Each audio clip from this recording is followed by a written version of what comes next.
J'étais encore trop jeune pour comprendre. Mon père m'a toujours dit que les personnes vivant dans le monde souterrain étaient méchantes.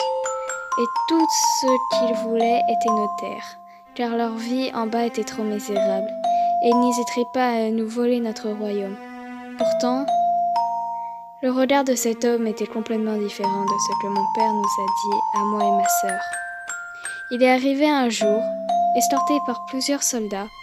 Il était grand, avec de longs cheveux gris et avec une barbe qui avait gardé un peu sa couleur blonde d'origine. Il n'était pas effrayant. À la place, il portait un tendre regard avec un gentil sourire. Derrière, 2 personnes sont arrivées. Une magnifique femme avec des cheveux blancs. Son sourire était aussi tendre que lui, même un peu plus. Je ne sais pas pourquoi, elle me rappelait ma mère. J'ai eu un pincement au cœur, et je pense que Clara s'est aussi rappelée d'elle. Depuis, je pouvais sentir comment elle me tenait ma main, fermement.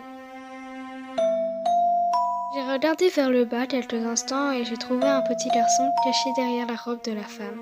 C'était presque sûr que c'était son fils, puisqu'ils avaient tous les deux la même couleur de cheveux.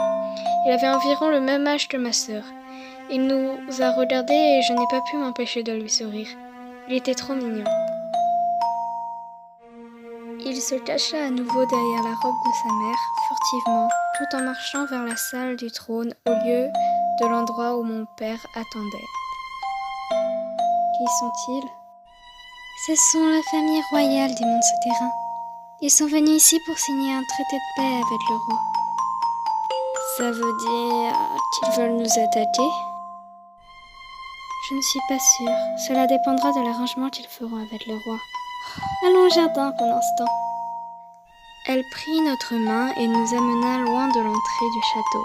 Je ne pouvais plus voir la famille royale à cette distance, et je me demandais qu'est-ce qui allait leur arriver. Je suis sûre que mon père les écoutera. Il est trop gentil avec nous. Même après le décès de notre mère, il a continué de prendre soin et jouer avec nous pendant son temps libre. Il était un bon père et un roi compréhensif. Clara et moi avons joué dans le jardin. Nous faisions des couronnes de fleurs, pendant que notre baby-sitter nous lisait un livre. À ce moment, Clara a commencé à fixer la porte du jardin. Je me suis retournée et j'ai vu cet enfant à nouveau nous regarder furtivement derrière la porte. Depuis combien de temps était-il là ? Hey, est-ce que tu veux jouer avec nous ? Je peux vraiment jouer avec vous ? Bien sûr, mon nom est Frisk et ma sœur se nomme Cara. Tu t'appelles comment ? Mon nom est Azriel. C'était quand j'ai rencontré Azriel.